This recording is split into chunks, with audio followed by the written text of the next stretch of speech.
science of turning fiction into fact. Sometimes kind of real architectural life interferes with intellectual architectural life. There is no such thing as architecture. Hello everyone, this is Vikram Prakash and you are yet once again listening to Architecture Talk.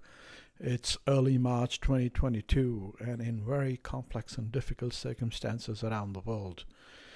We continue to have our conversations with architectural thinkers trying to think about the state of architecture and architectural thinking. Today I'm having a conversation with my friend Richard Williams, who's Professor of Art History at the University of Edinburgh in Scotland.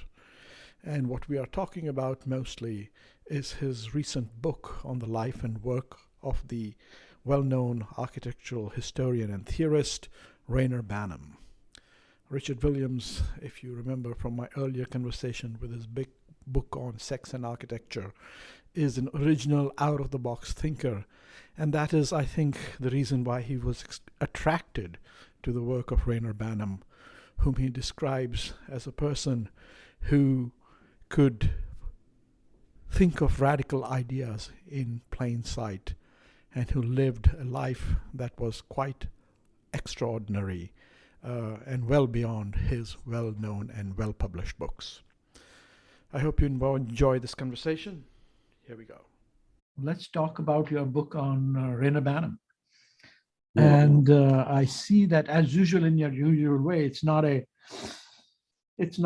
just a reading of his writings, it's really a reading of the man and his life and his progress through time. And as you put it, his multiple identities, right? I mean, you have this seven Banhams. Yeah. You have the futurist, the brutalist, the autophile, the environmentalist, the Angelino, the desert freak, and the connoisseur of ruins. Yeah. What's going on here? Start with first telling us, why Banham, and as far as I know, this is the only book you are like on a single figure that you. Yeah, it is. It is. To be honest, I mean, I'll tell you the anecdotal version of it to begin with. I mean, is that I was actually contracted to write something else. I was trying to write a book on theories of creativity and the city, and I was completely stuck. I couldn't. It wasn't going anywhere. It was too big a project, and I realized I went to the AAG, the Geographers Conference in Chicago, and there were about 6,000 people there, all doing exactly that. And I thought, I can't possibly compete with them. And so I did have some money from the Getty to go into the library and actually do a short piece on Banham, like just do a book chapter or an article. I forget what it was. Yeah. And so I went through the whole of the Banham archive there, which actually is not that big, but I did think. Having spent a couple of weeks in the archive, I thought, there was scope to do another book on Banham. And I think what I felt with him was that, I taught his material very often for 20 years, more than that, really. And students had often enjoyed it. It was, always good discussion after it. But in terms of finding a good text that made sense of him for them, or for people who are perhaps outside of the field of architecture, though in a sense there wasn't that much. I mean, I think there's lots of wonderful accounts of Banham out there, and very serious research. I mean, Nigel Whiteley's book, it was a huge piece of research, very impressive. But it's difficult to kind of use that. So I think that what I wanted to do with the idea of revisiting him was to think about the use value of what he did. Was he just somebody of his time, or were there things in there that you could rethink, reuse, return to? And that was fundamentally the idea. Yeah. But is that the book you have written in the end? Is like, how is this relevant to today? I mean, the sense I get a little bit from the book is, this is the Banham you did not know about. Yeah. I mean, I suppose I felt. I mean, when I was thinking about how to organize it, then it was. I wanted to write something about him as a figure, as a human being. I mean, not necessarily in a traditional biographical sense, but in the sense that he was somebody who constructed a public persona for himself. So as well as being an academic, an architectural historian, and critic, whatever. He's somebody who's pushing himself out into the public realm. He's doing a lot of TV and radio and things that make him a public figure. He's doing a lot of that, before that was a regular thing to do for somebody. Yeah. So what was that about? Why was he doing that, and what's your reading about that? I think there's partly there's just simply a theatrical element that runs all the way through. I mean, right from an early age. Well, one of his first jobs is working in a theatre, and he's in a kind of amateur way. He's interested in performance. He's interested in projecting himself, and the kind of figures that he often alights on, I mean, who writes about, are themselves quite theatrical figures. So I think he's got, without really theorizing it in a structured way, I think he has quite a theatrical understanding of the world, so that it's about performance a lot of the time. Now, I mean, in terms of where that comes from exactly, what it means, some of it I think is just he's around people who are like that as well, from an early age. But I think there's something else, and it's and I'm certainly not the only person to say it. I think Tony Vidler is somebody who's alighted on this, and that thing is class, it's social class, and that there's something in a lot of what he does that makes you conscious of him having different registers and different voices, and having to be in public in different ways. And I think if you come from a relatively kind of low class background, as Banham did, then that is something that you would habitually do. You're constantly having to put on a particular kind of voice, or appear in public in a particular way in order to be taken seriously, and yet at the same time, you have other voices which you use in other places, and I think he's acutely conscious of that. So there is in the writing, for example, there is stuff that he explicitly regarded as serious, and that would be the books for the most part, but particularly something like Theory and Design in the First Machine, PhD, all of that. So regard that's the serious work. Yeah. And then there's all the other stuff. But I think what's interesting, I suppose, is that often the other stuff is actually very serious. It's just it's in a different voice. So I think like a lot of figures of his generation, in all sorts of fields, he's somebody who's conscious of having to have different voices and speaking to different publics. And is that one of the things that attracted you to him? I mean, you have a pretty strong, in the age of social media, good public presence through your Twitter feeds, and you sit beautifully at the intersection of art history, architectural history, public culture, kind of global culture, transformative thinking, intersectionality. I mean, you're kind of a maverick intellectual yourself, are you not? Yeah. I mean, I mean, in terms of the media stuff, I've never gone anything like as far as I haven't even approached anything remotely like what Banham did. Are you comparing yourself, or you're saying that's not how you are? Well, I think he's of an entirely different order. But in terms of his interest in reaching a broader public, and there's this address to a broad public. Beyond us academics. Yes, I mean, this is that is attractive, and I have to say that I think one of the appeals of doing the book was actually because I'd always found his most public work to be the most powerful, and actually kind of at its best, kind of model for it. And of course, that as a model, it doesn't fit well with academic game playing now, or institutional games at all. And I hope we don't completely lose that from academic life. But I mean, I think certainly the idea that an attractive way to sort of be in public is to have this broader address. I mean, that's something that I think is important. Somebody needs to do it. Some people. I mean, the idea of a public intellectual is extremely attractive to me too. I mean, I have no idea how to do it. No. I don't think I'm anywhere near being that kind of a person. You are definitely more.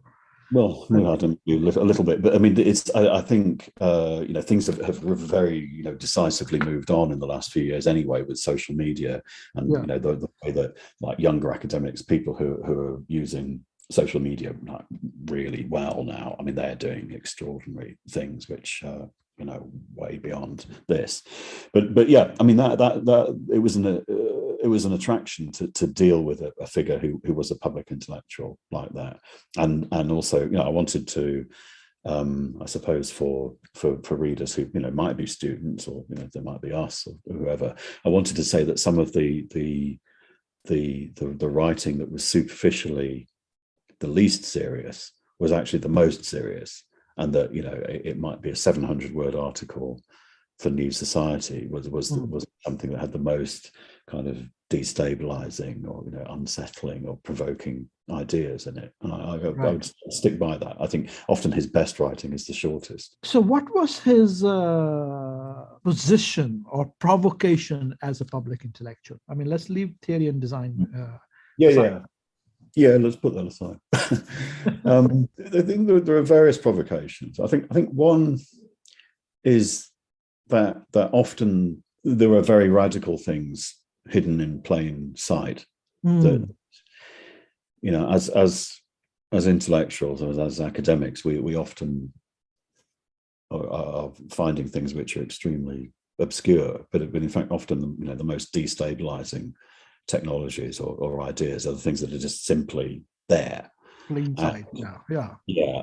so for example, for me the core book of all of them is the Los Angeles book, I think, and it's the way that he would pull out something like a hamburger stand and then do a kind of architectural take on the design of the hamburger and its evolution from a sort of functional object into a kind of post-modern thing. And it's sort of fantastic, and it's the idea that you have this ubiquitous object consumed by millions every day, and it's just and yet it represents something that's profoundly sort of radical in some ways. I'm completely with him there. I mean, you need to take these things seriously. Even if you're ostensibly making a joke out of them. So I think that's for me. It's the radical proposition. Banham is his looking at things which are just there, in plain sight, and saying, we should take these things seriously, even if they're bad taste or we think we ought not to be looking at them, but they're important. So what he does with car design is important as well. And then also, and I particularly like what he does with driving as a technology and as a way of looking at the world. I mean, that now, of course, is full of problems and questions and things which are unsettling, but it's very very kind of interesting what he does there. Right. So how was all this tell us, how was all this received in his time? Um, yeah. yeah, that's an interesting question, isn't it? I mean, he was a relentless self-promoter. I mean, fantastic at it, and I think he's extremely good at getting attention and getting reviews of books and all of that. I think there is, on the one hand, there are the early moment, 50s and 60s. I think he's somebody who articulates things about modernism and about brutalism, which put him really in a vanguard position. And he's in the right place at the right time. He's talking to the right architects. He's providing a theory of brutalism. He tells you about futurism for the first time and makes sense. And I think those things have a very broadly very positive critical perception. Then there's this moment where he starts to go to the United States. And I think at that point, he starts to become a more difficult figure. I think he loses some people along the way. Like, I mean, I know for Kenneth Frampton, for example, somebody who they're close and were aligned in some way at the beginning, but then as soon as Banham discovers California, Frampton's no longer interested, and it's a fascinating moment there. So I think he loses people there, but also he also becomes more successful in terms of the media. So he has a more public presence like that. But he perhaps loses the architecture folks to an extent. And then the work, in a way, becomes more eccentric as it goes on. And I mean that also was an appeal. And I must say I'm a kind of later Banham rather than the early Banham. No, that's clear. I find more intriguing. But he starts doing things in some ways very anachronistic, or they're very hostile to the architectural establishment, or at least from time to time, like the architecture of the well-tempered environment has a little go at the architectural establishment and its refusal to think about technology. But then there are things which are oddly anachronistic and out of time, and it's a funny career, and it sort of goes from the centre, being right at the centre of things in London in the mid 1960s, to go to Buffalo, which is we know Buffalo, and it was a disaster from a family point of view, and it was America, but it was absolutely not the America he thought he was going to.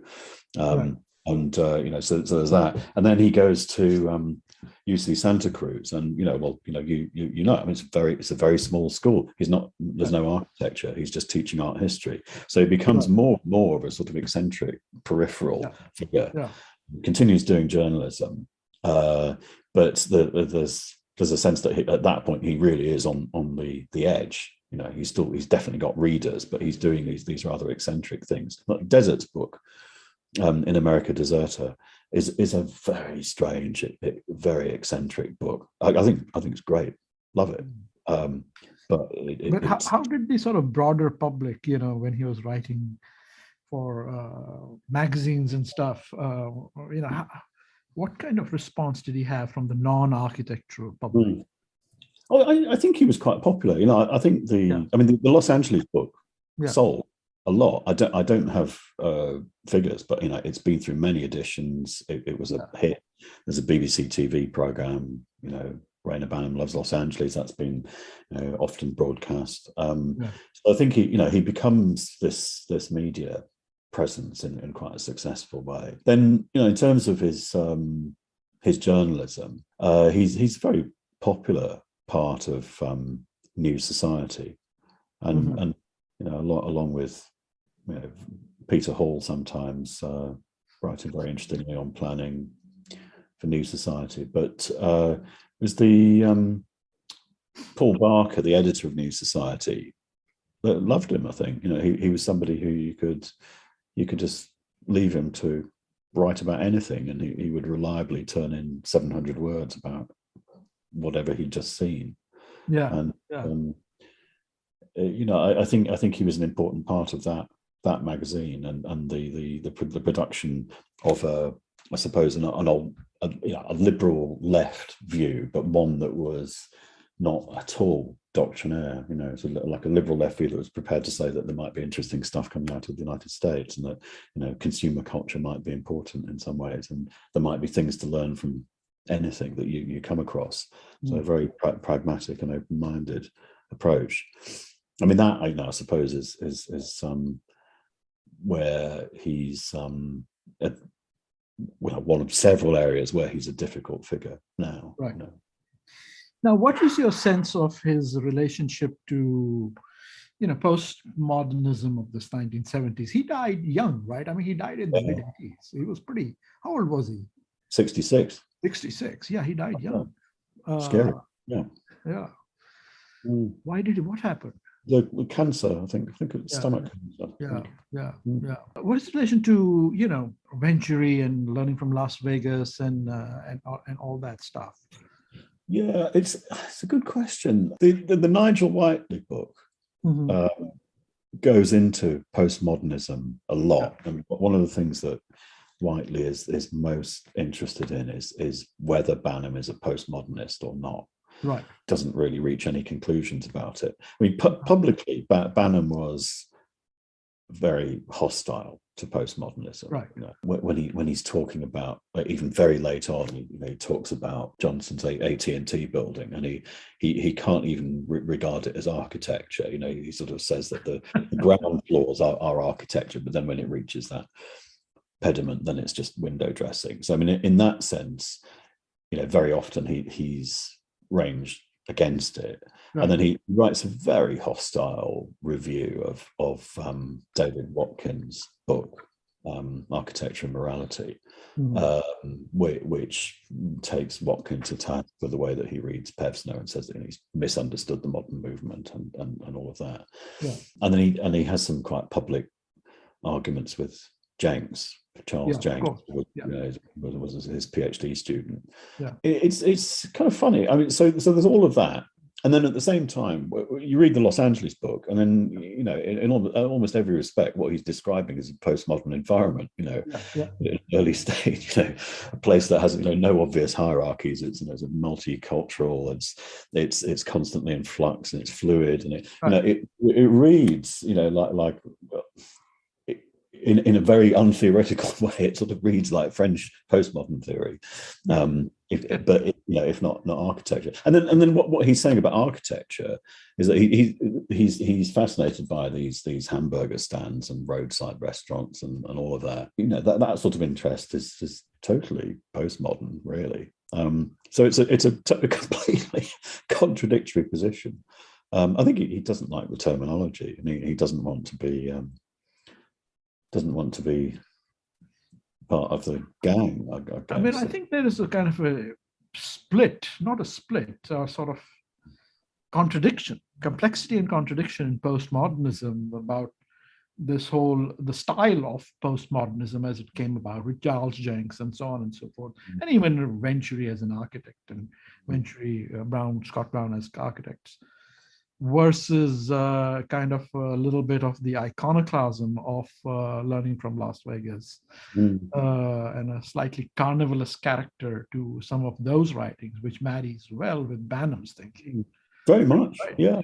I mean, it's one of those things where I now want to go back and just read what he said about the Venturis exactly. But my impression is always that he's quite aligned with them. He's quite well aligned with that stuff. Yeah. I often would teach learning from Las Vegas and Los Angeles in the same class. They're doing quite similar jobs. But the postmodernism that evolves in architecture around, as a style with Jenks and whatever, he's very hostile to that. And it's precisely what's going on is not clear. I think there is partly an Oedipal thing going on, if you were going to psychoanalyze him, he's unhappy with Jenks and the young upstart and everything.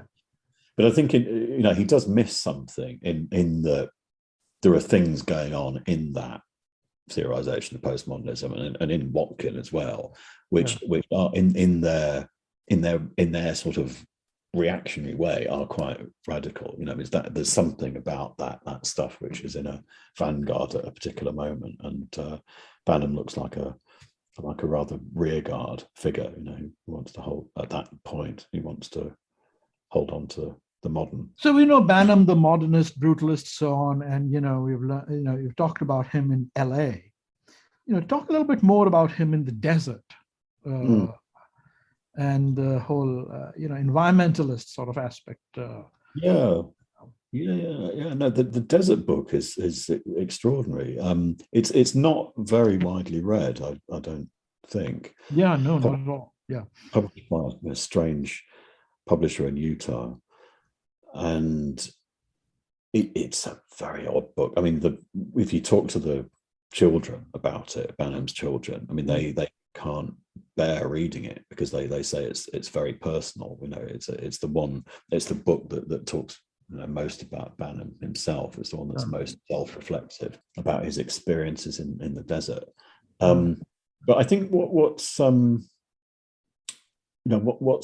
really interesting about it is that it draws on some sources, including a book by Charles Doughty on the Arabian desert, but it draws on various existing and quite archaic sources to try to describe a total experience. So I think there is definitely a trajectory in Banham stuff from thinking about small discrete objects, things that you can pick up or whatever, and then increasingly he's interested in environments and then total experiences like the desert. So it's this attempt through a humanistic writing experiment to account for a complete and all-enveloping experience that involves sight and the sensations of temperature and wind. It involves traveling, the sensation of speed, and all of these things, and what happens to perception under these conditions. And so it's like the desert becomes a kind of an object, a kind of work of art in a way. And that it's an experiment in writing, and then it becomes very personal at various points. I mean, he kind of then goes back to his childhood in Norwich and talks about the his first experience of a desert condition as being on a sort of heathland, as a child, a place that was naturally very dry and often caught fire in the summer. And it goes back to that, and it's just fascinating piece of writing. But I think in terms of setting out for a reader like us, a series of questions about how you account for a total experience, what kinds of vocabulary you use, how you approach it, how you incorporate a sort of inner experience along with outward perception. Very interesting experiment. And then, the places that he's describing are fascinating. I mean, all of them. Some of them are architectural, some of them not. Detail for people who haven't read the book, what Banham meant by total experience. I think it's, it's not, that's really my phraseology rather than his, but I think, what I'm getting at is the idea of what it's like to be somewhere. And the being is physical, and it's visual, and it's experiential in every possible sense, and the sense that you're not bracketing off any perceptions, but you're trying to talk about everything all at the same time. There's something quite ecstatic about it, almost religious, and that is it's a very interesting move. From going in the 1950s. Talking about quite discrete objects, right, and then increasingly, talking about larger and larger objects, almost, right. And then you end up with something where it's the objects have just dissolved. You're thinking about the whole, the totality, right. There's definitely hints of it in Los Angeles. I think particularly when he's talking about the freeway experience, that's fascinating for me. That what he's trying to describe. It's how do you describe the whole experience of driving? It's very highly idealized, of course, but of course. So, but flipping it all around again. So, if Banham is in some ways as a public intellectual, all about what is hidden in plain sight and the radicality of what is hidden in plain sight. What are you going after? What is your proposition, obsession, rather? With this particular case, it's the finding, having the license to explore things which are just there, and being open-minded about things to wonder if what if they're all right to talk about, not prejudging things. What if there are things that come out of very awkward and difficult circumstances, maybe produced by capitalistic or authoritarian processes that you might not like, but what if once those objects are out in the world, that they are used and appropriated and inhabited in different ways? I think I want the I want the license to talk about that stuff, and I particularly want the license to talk about things which are possibly bad taste or awkward to talk about, things that fall down in polite conversation. So Banham is interesting because he's prepared to do that. Now, I mean, what I have often or increasingly found difficult in teaching is that those habits they're out of step with where we are at the moment, and I mean, Banham does all kinds of things which are, very old-fashioned now. Some of his language is, inappropriate. He's not good on gender, the way he talks about it. It's not that bad, but it's also, it's very much of its time. Sure. He can't really deal with race, all of that stuff. But it's still this approach of open-mindedness is important, and I want to hang on to that. So in my why work. is that important for you? I mean, you certainly do want to go and talk about things that are possibly just ordinary but also somewhat uncomfortable, and which make the conversation drop, like you said. Why is that? Yeah. Well, I don't know whether I can give you an adequate explanation there, but I suppose it's there's a contrariness which I think is important to have in the world. You need to have people saying, but what about this? Are you sure you know what you're talking about? Are you what about this? I mean, and I think the professional drives for consistency and to have a consistent narrative that you put out there, I'm more and more resistant to that. Yeah. Really, more and more. That's not why I came into doing this in the first place. And so Banham is certainly somebody who is impossible to pin down. So it's like it's a mode of being that I want to hold on to. I think we need to have a few people around who are not prepared to be consistent and are going to look at things which are don't reinforce some existing narrative, but are awkward and destabilizing. So I mean, for just to elaborate that, I'm talking from Sao Paulo, and the thing that I'm looking at here, the big worm is a really awkward object, and it's a 3.5 kilometer long elevated highway, of a kind that you see all over the world. Yeah. It's 50 years old. It was built by the military dictatorship in 1969. So it has this really ugly history. It's right from the beginning, people wanted it demolished. So it's really awkward. And there have been for some years now, plans to do something nice with it, to civilize it. Yeah. And very, very likely at some point it probably will become something like the High Line. Probably get civilized or demolished, like we do in Seattle. We had a beautiful worm here in Seattle, which they got rid of. Anyway, go on. So I mean, I'm interested in the fact that at the moment, actually, it has this life where it's really quite a rich place, and that it's become very clear in the local discourse that simply demolishing it and doing what they did in Boston, even if it could be afforded, would not necessarily be the right thing to do, because it would expel a huge population of people who actually need it to be there because it keeps the real estate values low enough for them to afford to be there. Right. Yeah. I mean, So- the whole point of clearing out these kind of worms is to improve the real estate values of the adjoining properties.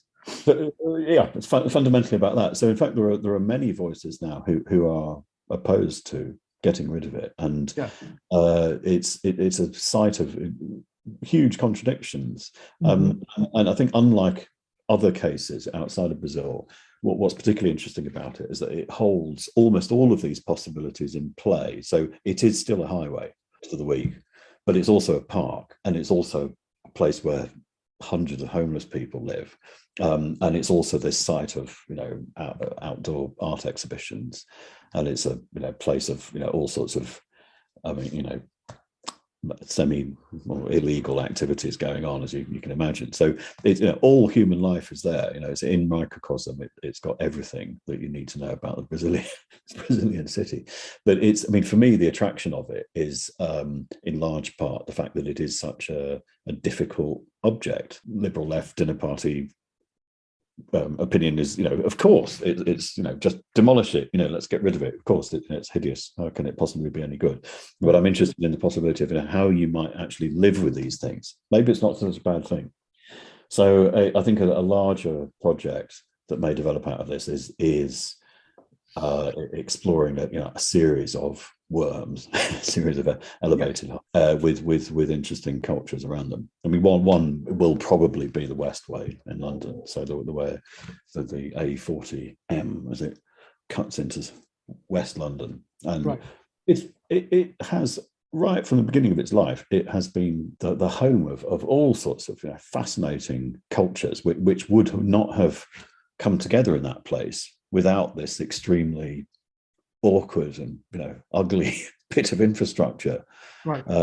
So like early 70s, it's a place of lots of free concerts, precursors of raves, that sort of thing. It's like it's the center of the alternative counterculture. I'm looking up the worm online as we are talking. There are these renderings, greening Sao Paulo's big worm, which sort of highlines it. And what is the amazing thing about this that I was talking, we talk about this again and again.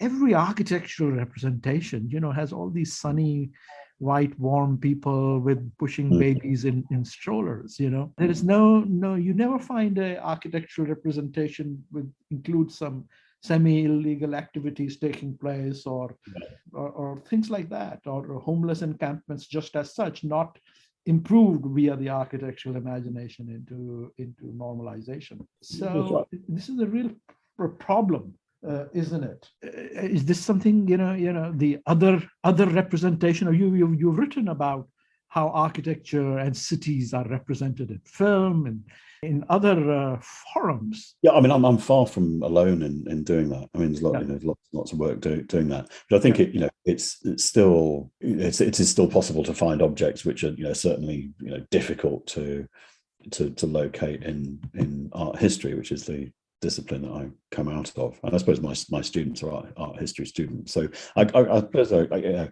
so sometimes I'm talking to architects, but a lot of the time I'm talking to art history students.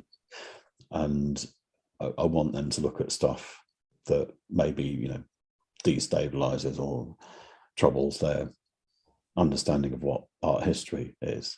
So I often want to show them something where they will say, why are we looking at this? This isn't art. I love it when they do that. But now we can start. Now we can do some work.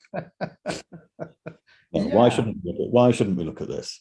Yeah. And I think take it back to Banham.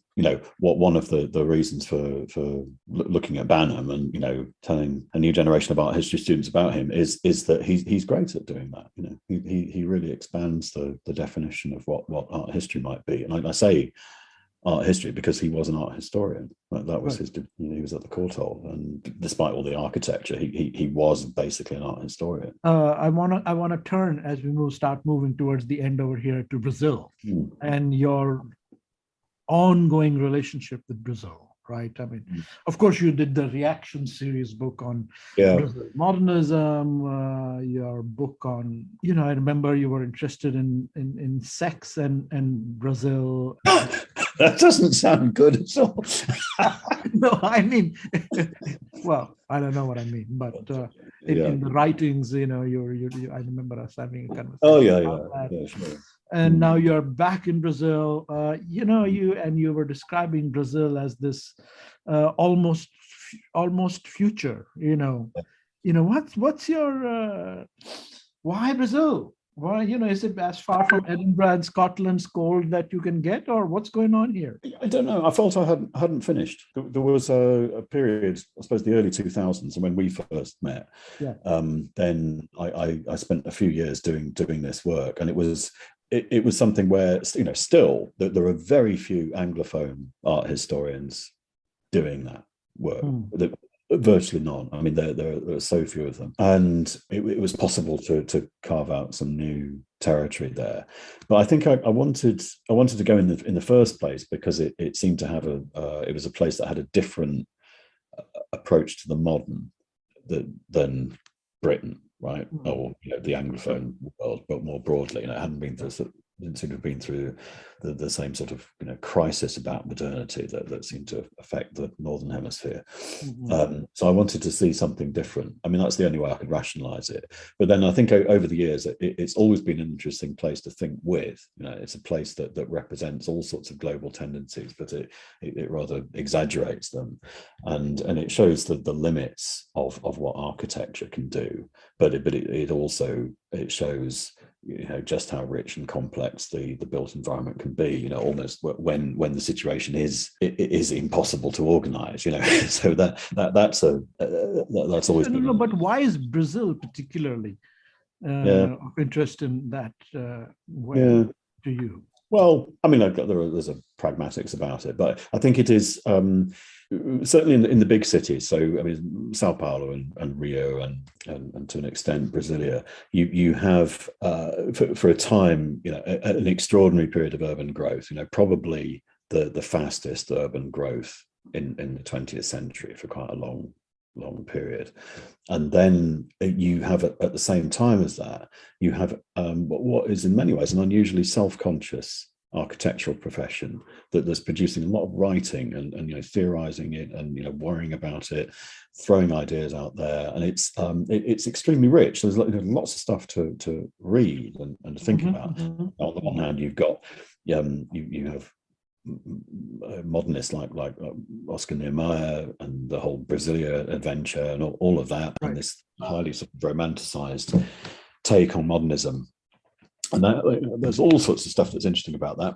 And then the other end, you've got architects in Sao Paulo like Villanova Artigas, who is doing stuff where he's saying, Brazil is a terrible place, and we need a revolution, and architecture has to be really conscious of its limits. And then in between those positions, you've got all sorts of other stuff going on, and I think that the way that it's structured economically, the fact that it consistently and repeatedly produces so much informal development, favela, means that it's a place that you are just unusually conscious of the limits of what formal and official architectural practice can do. And it's like, it exists as a kind of question mark. I mean, there, of course, many other places do this, but I think that there's something about Brazil where it has long traditions of thinking about this and being unusually conscious of it. And there's so much good writing that it's produced. Virtually none of which has been translated into English, or ought to be better known. So, I mean, I have all of these ideas I think are translatable into wider contexts, and I would I see what I'm doing is partly that, I think. But you can't do everything. You've got to focus a bit. Well, you're certainly trying, Richard. You're such a diverse palette of things that you do, and this iconoclastic approach that you have is exactly the thing that I admire in the work that you do. And in many ways, I worry about this constantly in my career. I work on so many diverse different things, and I always fret that where is the unification of all of this? And it just isn't one. No, I think that's fine. But we need to have these conversations to remind ourselves that it is fine. The institutional structures out there want you to have a single voice and a mission and a sort of broad agenda. You have a pitch. You've got your pitch, and I think also one thing I would say about Brazil is that there's definitely there are pressures out there that would make you question whether you have the authority to talk about it. I mean, like, obviously, you can talk about Chandigarh with a special sort of authority because you are of it, and you're right inside it. And somebody could reasonably say, what are you doing there? You're not of this place. There are limits to your ability to deal with this stuff, and I'm acutely aware of some language issues and stuff. Right. But I still think it's defensible. But I think as long as you're, I think because I'm not. My perspective is absolutely not that of a. Well, I don't think it is a sort of colonial perspective at all. I mean, in fact, if anything else, what I want to do with it is to put the Brazilian experience at the center of a global history, because I think there are things. This is a persistent white post-colonial anxiety. I always find this running across people writing about these other sites. I mean, I sort of belong to middle upper class India. I'm not sure I have a real perspective on India from a subaltern or even ground, lower class perspective. So anyway, that's but it's not just what I was trying to get about was not just this issue of legitimacy, if you like, but what I am fascinated by what you do is how you, like Banham, get into so many different things and keep so many different balls in the air and just do it. And I think it only looks like that, Vikram. I always feel, I don't know. I think when you look at what people have been doing, sometimes it looks like there's more actually going on than there is. But there we are. But you have to keep interested, don't you? You've got to. Well, it's part of our personas and sort of, I guess, production of public intellectuality to keep that appearance going. So that's great. Thanks for being on my podcast again, Richard. Cannot wait for your new book. And I want to know more. And I want to know more about the work. So well, you will. I think there will be. I think there will be an article out before there's a book, but we'll see.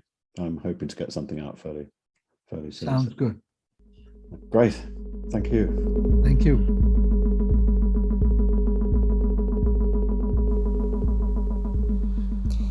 Thank you for listening to Architecture Talk. This is your producer, Amelia Jarvinen. We hope you enjoyed the conversation, and if you did, please subscribe and rate us on iTunes or Spotify. We would also love to hear from you if you have any suggestions on new topics or guests. You can always reach out to us on our website, Facebook, or Instagram. Thanks again, and until next time, this is Architecture Talk.